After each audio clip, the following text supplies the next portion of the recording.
So here we are, day one of the NC500, driving out from Norfolk. We're doing what, about 300 miles? Just under 300 miles, yeah. And we're in Chesterley Street. Indeed, yeah.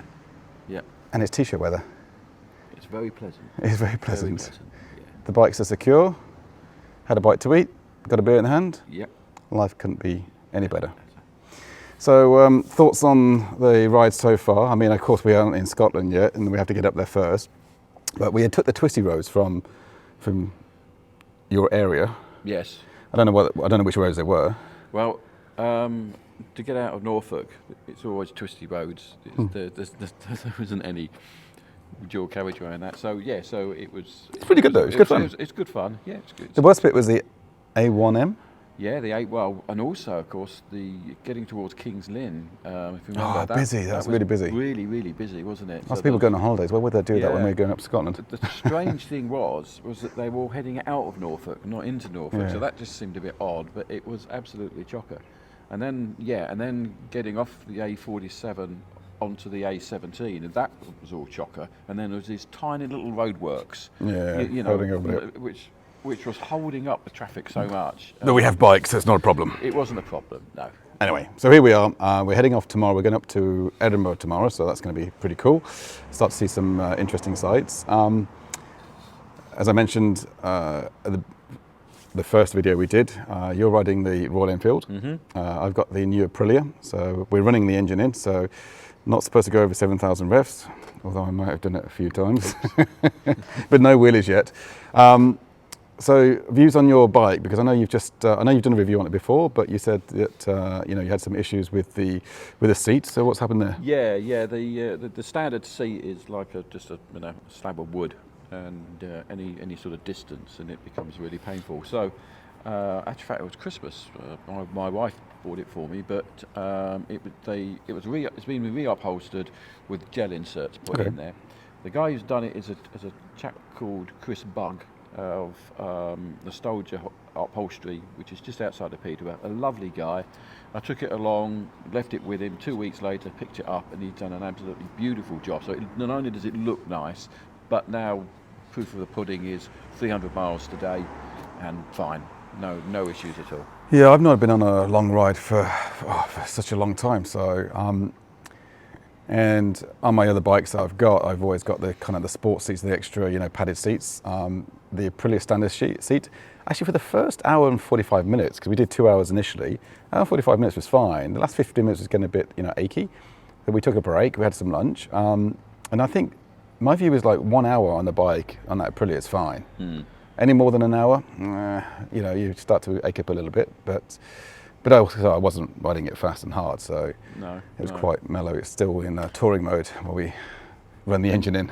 And you're fairly limited with fuel consumption anyway, with the range, aren't you? It's something like 100 miles. It's 100 miles, yeah. Yeah. And then the red light comes on, and I've just read all the forums about, as soon as the red light comes on, you've got to get fuel. Right. It may be an issue in Scotland, because I know that there are few and far between, and I heard that in one area we're going to, at the top of Scotland, I think the petrol station's closed, so we may have an issue. Oh, okay. So maybe we'll put some fuel in some plastic water bottles and take it with us.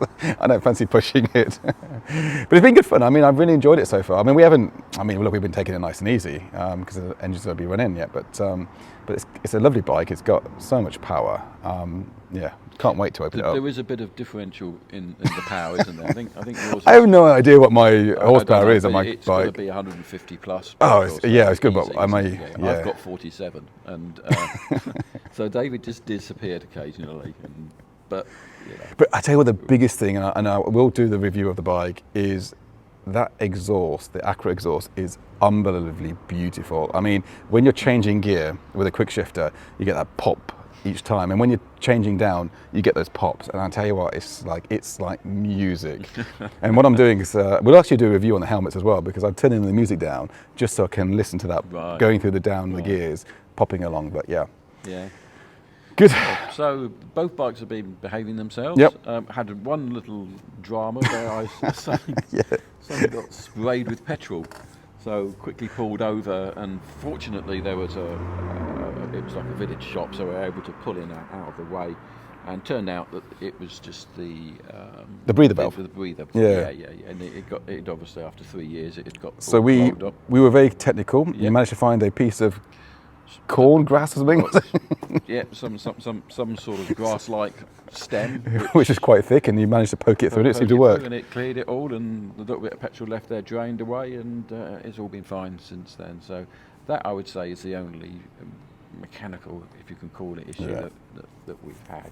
So yeah, both pleased with the handling. I mean, obviously David's handles are far better, but I'm hoping I think it takes about 600 miles to run it in. Then I think you're allowed. I think up to 1,000 miles before you can really open it up. Right. And if I'm not mistaken, again, as I said before on the first part, is I didn't even get a manual with it. I think they forgot to deliver it when they delivered the bike, so I have no idea how it works out. I think when you take it for the first service, I think they then change something on it so you can actually go into a race mode or something. Okay. So, Right. but anyway, that's more for track use. But I think we're going to be fine. So last thing to talk about is beer, because as some people will know that I'm a big beer fan. Mm-hmm. I brew my own beer, so I'm into craft beer.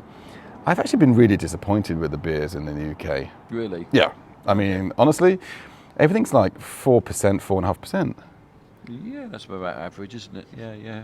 Where's my 7.5% Wow. IPAs? I mean, everywhere I go, it's like lager, and then you've got these companies doing these, what they're supposed to be, IPAs, and not really. And then I spoke to the guy in the bar. I said, the old man wants a beer. Cheers. Oh, sorry, it was a bitter, sorry. And he's like, I don't know what a bitter is. Oh, no. He said, I don't know what a bitter is. I'm like, okay. How old was he? About 12? I don't know, about 12. That's because we're both so old now. This is it. But yeah, I was like, They all look 12, don't they? and I think this is John Smith, is it? It's only John Smith. John Smith. Yeah. But actually, fact, up north, it tastes better. Does The it? nearer you get to where it's brewed, a bit like Guinness, it does taste better. Because I do remember when I was younger, you couldn't get it outside of Yorkshire. I remember drinking John Smith's bitter when I was a kid. Yeah. Well, when I was over 18. Okay, yeah. When I was When I about was young. 15, actually, on a school trip to York. John Smith. And that's when I first tasted it. And you couldn't get it down south at that time. You can now, but I don't think it's quite the same. I'm hoping to actually find some decent craft beers when we go further north, but at the moment I've been really disappointed. I mean, in London you can see them for sure, of course, yeah. but then you're paying like £7 a pint, which is absolutely crazy. Right. But yeah, so far disappointed. There is a place in Norwich, actually. There's a Belgian pub, which has got all sorts of... Yeah, but let's not talk about Belgian beers. They put too much candy sugar in there to bring up the alcohol. I just know that they're strong. Okay. Yeah. Okay, guys. So that's it for now. For the first, yeah. Sorry to bore you. Yeah.